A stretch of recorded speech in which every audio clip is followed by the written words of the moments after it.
Hello. Hi. Hi, friends. Welcome. Hello. I know I'm a few seconds early. I just wanted to get started because I haven't done a Facebook Live since I think January.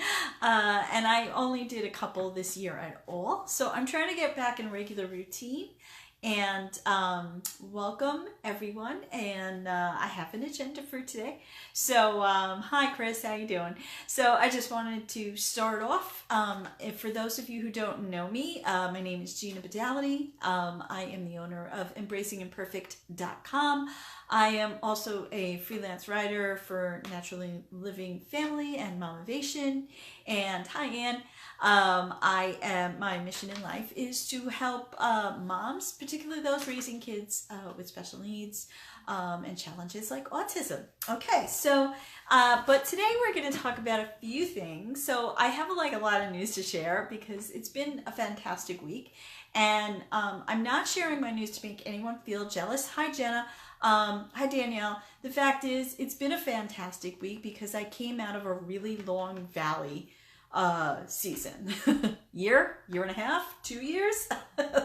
So and not everything in my life is on the up. There are two areas that are really on the up. There are other areas where I'm still pretty far at the bottom of the mountain and I gotta climb up. But I wanted to start off talking today about, hi Danielle, talking about burnout and hard things. So if you know me, things that I've written about or seen some of my Facebook Lives, one of my things that's important to me is that I always felt like I never had a lot of grit. And so last year, my word of the year was courage. I really kind of feel like I still got to keep going on that, even though this year's word is different. But courage really helped me using that word, helped me go further. Other things helped me go further too. And so I kind of had gotten in this mindset that I was not really, I didn't really have a lot of backbone, strength, grit, whatever you want to call it. And I was in the car last night and I kind of thought about that, and I actually don't think that's true. I think that I did, and I have, and I think that I have worked hard, which is sort of part of grit, right? Working hard when you're on a long road to a result. Hi, Lorraine. But what I thought was really important that occurred to me was sometimes you're working so hard that you actually lose that sense of strength and grit, because the thing you're working for is not the thing you're meant to be working for.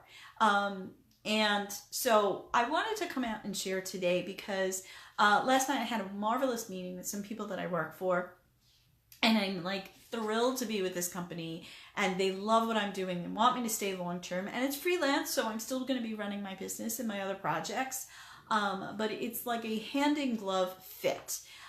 So I am going to openly admit to you that right now I am not only working my dream job and getting paid for it at a decent rate.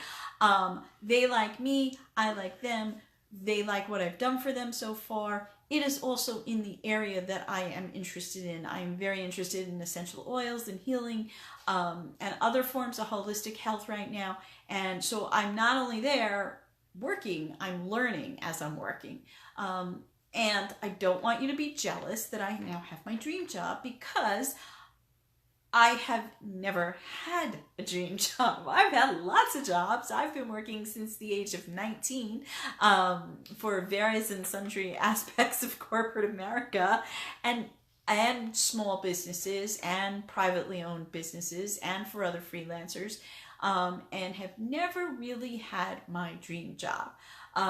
But I did have lots of jobs, and I realized just this morning that every single job that I ever had, I tried to turn into my dream job. And I don't think there's anything wrong with that. That, I think, is what you're supposed to do.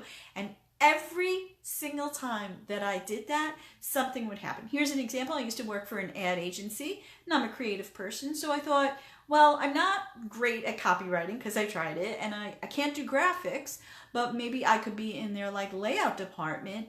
That would be great. So they had a mentorship program, and I signed up for it, and I never heard from them again. So I gave up, and I decided to jump into this, working for a guy who did event productions, which was an awesome job, by the way. And I jumped ship, And 3 days before my last day, a lady who I like adored at that company said, guess what? You got accepted into the mentorship program. And I'm like, guess what? I just quit.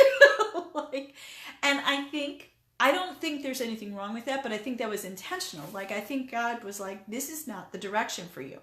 Another example is I used to work for a telecom dark fiber company, and I sort of started out as a receptionist, but they saw that I was a smart girl. I just didn't have my degree, and so they gave me all kinds of work, and they were kind of like they were grooming me for engineering, and engineering and telecom work is wonderful because there's a lot of women, especially even back then, that was like the 90s, there's a lot of women in that field, there's a lot of opportunity, especially in the 90s.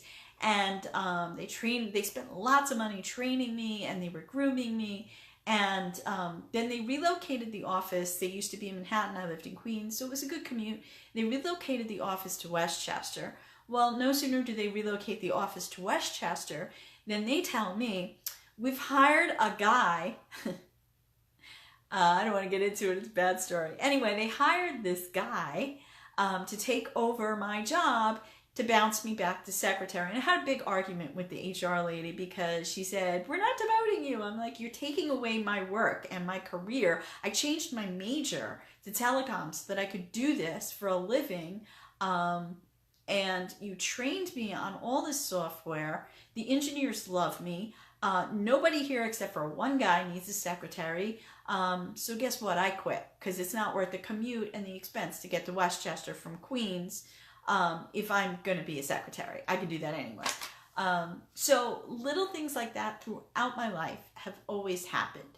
So now that I have come into, the right fit, the right job, right time, the right opportunity, paths crossing, divine intervention, whatever you want to call it, what I want to say to you is, really and truly hang in there. And if you are doing that, if you are doing this extra work, these extra courses, you are taking this more or less kind of job and trying to turn it into something that you really love, go for it. But if it's not working out, if the door shuts, keep in mind that there's a door down the road, because none of those jobs that I had, while they did tap into different skills that I have in different creative venues for me, none of them serve my true mission in life with it. I'm a writer. I was a born writer. I've been writing since I was 8 years old. That's what I do. And so ultimately I know that the bottom line in my career is always going to be writing. And I didn't even really do writing until the first time I ever got a paycheck for writing was 2008. And dear God, it was $25. But I still have the check stub somewhere because I was so proud of that. And it took me 11 years to go from $25 for 500-word blog post. So embarrassed. So low, but it was my first job. And, I looked at it like an internship. It didn't pay well, but it was with a good company, a no-name brand, and it got my career in motion, really. And it took me, 11 years to get from there to my dream job. So you got to do hard things. Yeah, you're on burnout. You might be in burnout. You might be feeling like you don't have strength or you don't have grit because you are in the wrong place. Now that I've said that, I'm not going to say go quit your job because that might not be it might be the route for you, but it might not be. I'm going to say make wise, smart choices. Make sure you can always pay your bills as much as possible. But read the signs properly as to if you're in the wrong place, where are you going from here? If you are someone like me who from the time you were a little kid knows exactly what your gift is and what your talent is, and that is not part of your life, and I don't care if you're 20, 30, 40, 50, 60, 70, I do not care. You need to get that into your life somehow, some way. It could be your career. It could be a novel you write on the side. It could be maybe you dabbling in poetry. It could be a little copy editing project that from there is going to boost into maybe they'll ask you to write.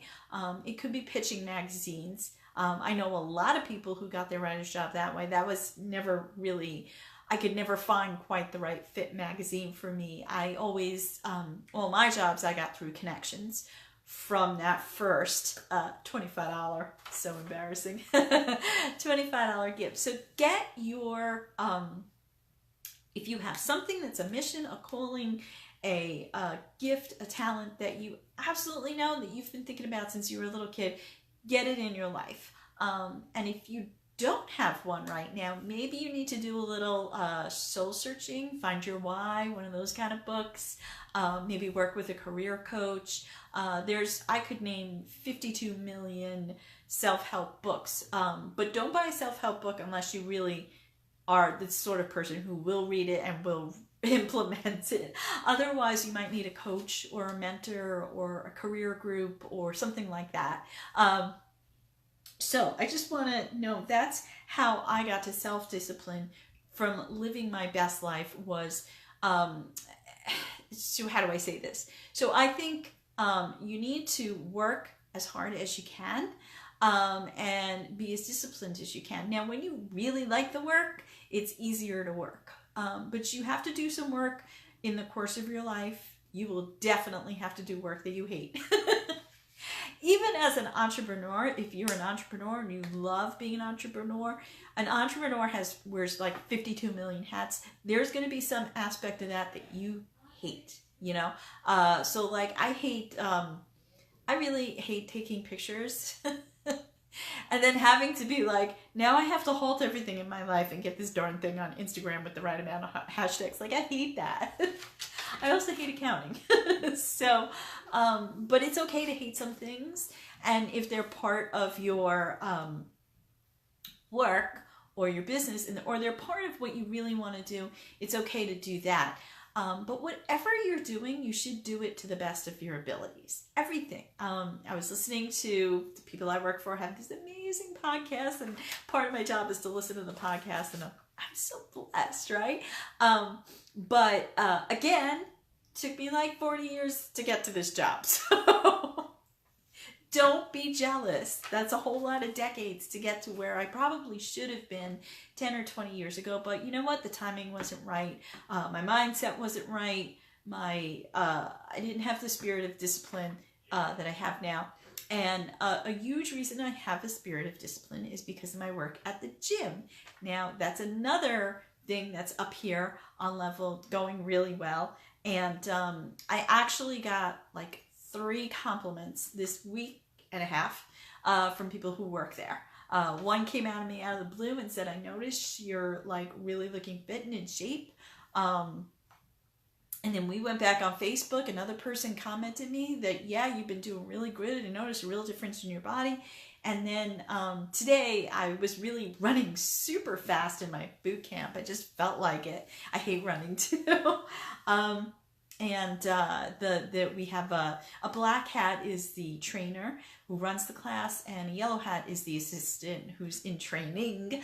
And the yellow hat said to me, you were really fast today. Great job. So I feel really good about that, but I wouldn't have gotten there if I hadn't started just by doing 2 or 3 days a week and coming home and sleeping and crying and getting injuries and figuring out how to work around an injury, how to do the exercises without an injury. I'm also really exercise stupid, so you show me how to do it one time, I ain't gonna remember what that is. I'm always getting corrected in my form, but less than I used to.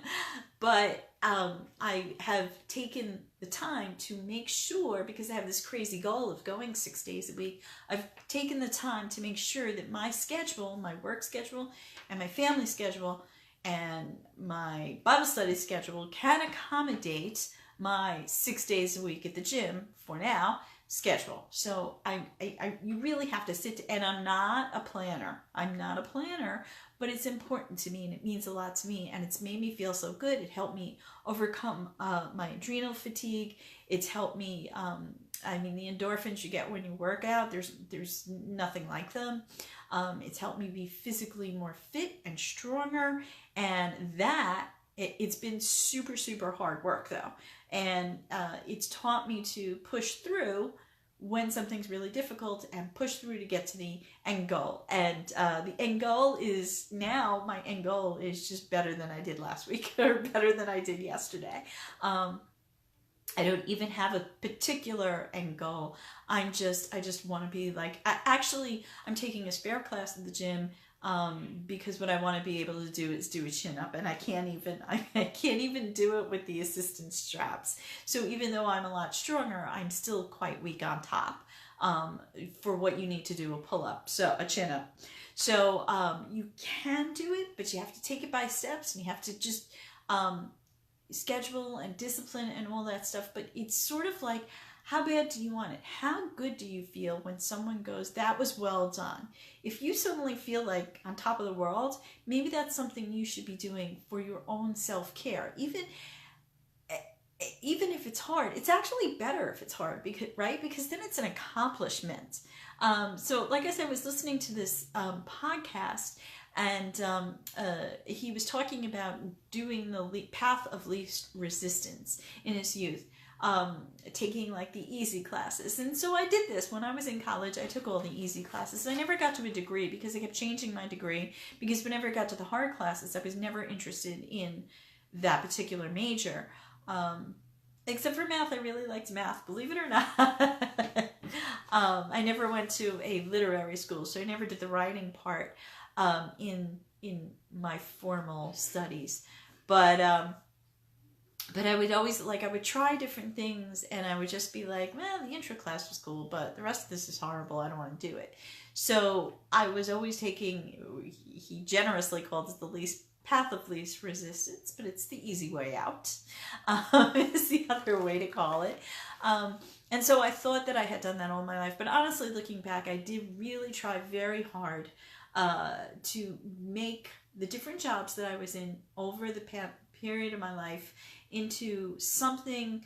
That was something I worked hard at, was making those jobs into a career, and each and every one of them fell through. I literally went through about 8 of them in my head, and every single one of them fell through right before I would have been whatever. So that is happening. So if you want to live your best life, if you want to be able to say in a year, I have never felt as strong and healthy, if you want to be able to say in 5 years, I finally landed my dream job, don't look at where you are now. Don't even worry about where you could be. Do what you have to do, and do it to the best of your abilities. And the Bible says, work as if unto God. So for everything. So that means whether you're washing dishes, or taking a class in something you love, or designing a website, or writing a blog post, or selling your product, or whatever. Do it to the best of your abilities. If you are a Christian or a believer in God, do it as if God's your boss, and not whoever actually is your boss. If you are working, so I have this new thing I do when I work out now. I go into the gym, and when I'm running, I think, okay, God, I'm going to run. I'm going to work out today as if unto you. So I'm going to be pretending it's not my trainer, it's God. Although for that hour, your trainer is God. So it's been really helping my workout. Crazy, huh? Also today, Ryan played the Ramones to start off, and that just really got me. I'm like, all right, whenever you start off the run, the first note you're playing the Ramones, I'm going to have a good workout. Okay, so that's how to get self-discipline to live your best life, is just do everything to the best of your abilities. Whatever you feel you were called to do, either figure it out, or if you already feel it and it's not in your life, somehow put it in your life. And you know what? I don't look at that $25 job from 10 years ago. I was so thrilled to get it because it was a big company, and I was excited. So when you do get those opportunities in those jobs, keep at them, work hard at them, and embrace them. Even if they don't pay a lot, because one day they will. I guarantee if that's your purpose in life, it's going to happen. It takes time. Okay, so I put a little note here that I was going to talk about I have 2 more things to talk about. what our government has been up to this week. So I'm not talking about all the big stuff you see on the news or the pundit sites. This week, actually, the AICP, and I should know what that means. I think IP means informed physicians. I'm not sure what it means. The AICP met today about vaccines, and they are going to be meeting next week about the measles. So everybody look out, because here it's coming. They approved 3 vaccines. One, I believe, was added to the schedule, and the other 2, I feel like it was 4 vaccines, but I can only think of 3. One is Japanese encephalitis, and there's a lot of miscommunication about this out there, so I'm going to tell you what I know that's verified. They met about one called Japanese encephalitis, which is only recommended for people and kids traveling into Asia, I believe. One is anthrax. And that, they have said, that is only going to be for those exposed. However, this could operate like the Tdap, because right now, if you get a laceration, they go, oh, you need a tetanus shot. But a tetanus shot, there's no such thing as just a tetanus shot. It's a tetanus, diphtheria, pertussis shot. So someone said, I envision that now when you go to the hospital on a scare, they might be just, oh, let's just give them the anthrax one. So you got to be careful about how that's going to play out. The one they did add to the schedule is a hexavalent. It's a 6-in-1 shot. And so all of those who are thinking, oh, it's good, you have to understand that during the testing stage, 6 children or toddlers died in the testing stage. 6 doesn't sound like a large number until you do the math. The math is 0.02%. So when I saw it was 0.02% of kids in the study were killed, not related to the vaccine, even though some of their deaths were things that are adverse events, like encephalopathy, which is when your brain swells. So some of the attributes of what the kids, or SIDS, what the kids died from could be, there's not really any information on whether or not those are vaccine related, except that there's no studies done on it. They just say it's not vaccine related. But those, so 6 kids died from the study, 0.02%. When you do the math, I looked up the statistics on how many children is anyone from 0 to 17, there are in America, and did the math, that's only 150,000 children a year will die from this vaccine. So it's 6-in-1. Now, if you imagine that in chemistry, when you combine things, they don't necessarily go well. We don't know what adjuvants are the preservatives that are in the vaccine, and they can contain anything from aluminum to polysorbate 80 to eggs to all kinds of things that your child could be sensitive to. You put 6-in-1. Now your body has to fight off 6 different immune things at the same time for a child with a young system. I don't know what age they're putting this on the schedule for.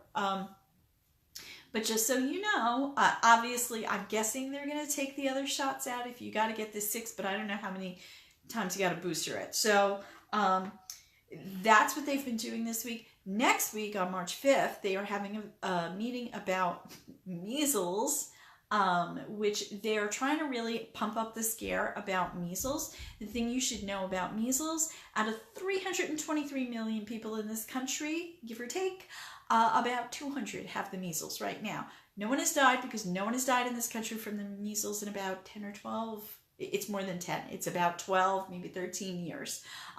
People do die in third world countries because that's the third world. They don't have hospitals and water and sanitation. Here, measles is fairly, when I was a kid, it was an episode of the Brady Bunch. It was a fun thing to get. I didn't get the measles, I got the chickenpox, and it sucked, but it was no big deal. So just so you know, the FDA chief recently came out and said, so there's going to be a push for a federal push to mandate everybody get vaccines. It's coming. So we have to fight this like crazy because that's against, even if you are against vaccines that are created off of fetal matter from aborted babies, you will still be forced to take them. So if they remove all philosophical, religious, and medical exemptions. Now, there are medical exemptions, but they're not real ones. They're like, you can only get a medical exemption for 2 things. Doesn't matter if you're allergic to every damn thing in the vaccine, you still can't get one for an allergy. So that's the next thing you should know. And so then finally, I wanted to talk about life, value, and the fate of our future. So we've got this whole culture right now that's really big on death. Oh, and the other thing, I just read from Erin at Health Nut News that SIDS is on the rise again. Well, gee, why would that be? Since our first lawsuit, the vaccine tribunal, the vaccine compensation courts, finally got the first SIDS death that was attributed to vaccine and payment approved for that poor family.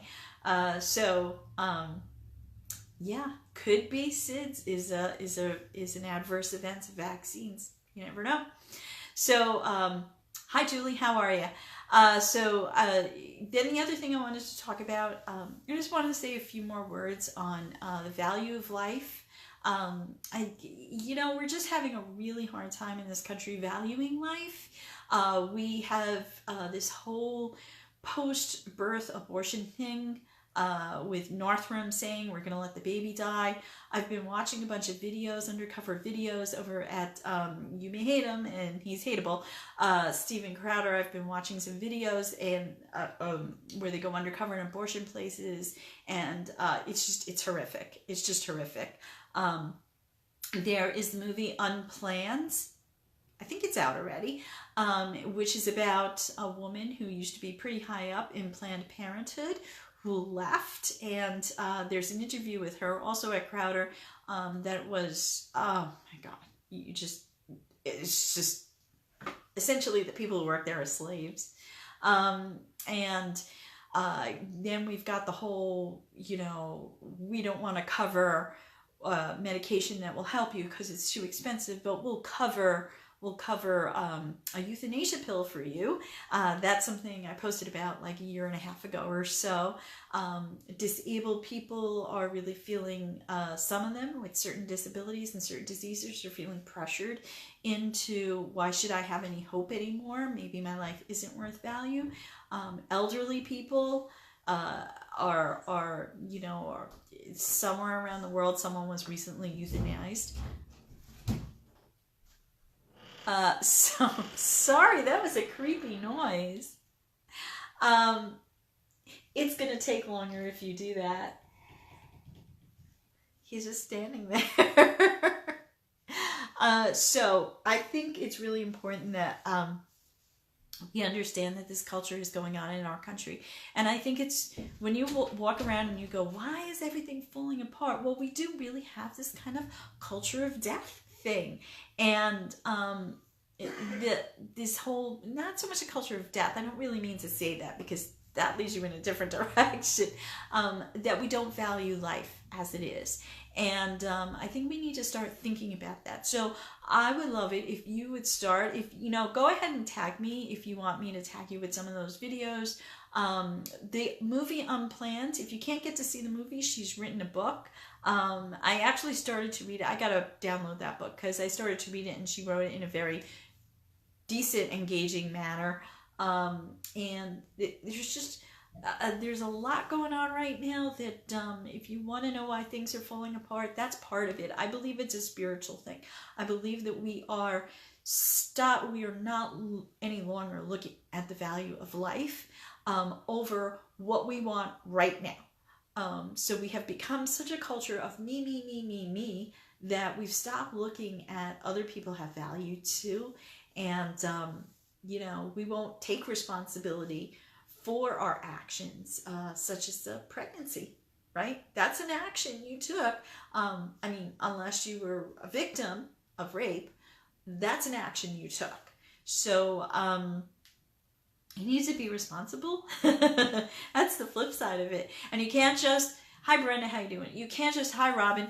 You can't just go like, well, I was sort of responsible, but this is inconvenient for me now. I don't really want a baby right now. Well, you know what? Do you know how many people want to adopt? Yeah, that's hard. I know that's hard, and it's expensive and it's costly, and it will, you know, people will know you got pregnant. Yeah, but the reality is you did get pregnant, right? So I don't know. I think there's better options, and I think this whole most of the country doesn't want anyone to have an abortion in the third trimester. So I think that whole thing, I think it's ridiculous. Most people don't know the actual process of an abortion, and if you really study it, it's kind of gross and it's kind of horrific, and you would not. You might change your mind. So go ahead and look into that. There are definitely places where you can get training videos about, I volunteered for a little while for one of our resource centers, and they required everyone to take the training video, and pregnancy resource center. And yeah, I was pretty horrified because it was not a thing I really thought about that much, you know, and pretty bad. So we need to bring in a culture of life, and we need to be life ourselves. We need to you know, we go around on Facebook and we bitch and moan and complain, and we call our politicians names, and we badmouth the lady in the checkout line when we get back in the car, or you know, one of the moms at some event. And you know, we're always doing that, and we have to stop doing that. We have to stop doing that, especially in front of our kids. We need to tell them, look, you know, not everybody's perfect, but you can, you know, really go out there and reflect the good in people. And when you reflect the good in people, they know that, they pick up on that, and they feel that, and it makes them feel good. And when they feel good, they're going to do less crappy things.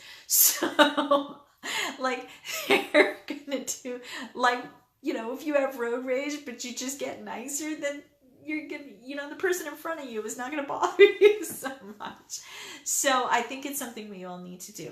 So I have to run. It's Friday night, so I hope you had a great week. I hope you have a really blessed event. I hope you find your calling, or you add it into your life, or you get there and you do the discipline and the legwork to get there where you can, a year or 5 years or whatever from now, go, you know what? This is really good. And your accomplishments, you're not going to wait 5 years to see the first compliment. You're going to get the compliments if you just like change your MO and start being positive, nice to people, and working your tail off for anyone as if unto God. You are going to see people will notice, and they will notice pretty quickly. So, okay, that's it for me then. I hope you have a wonderful weekend. Again, I'm Gina Badality of EmbracingImperfect.com, and you remember, embrace the imperfect in you. Okay, ciao.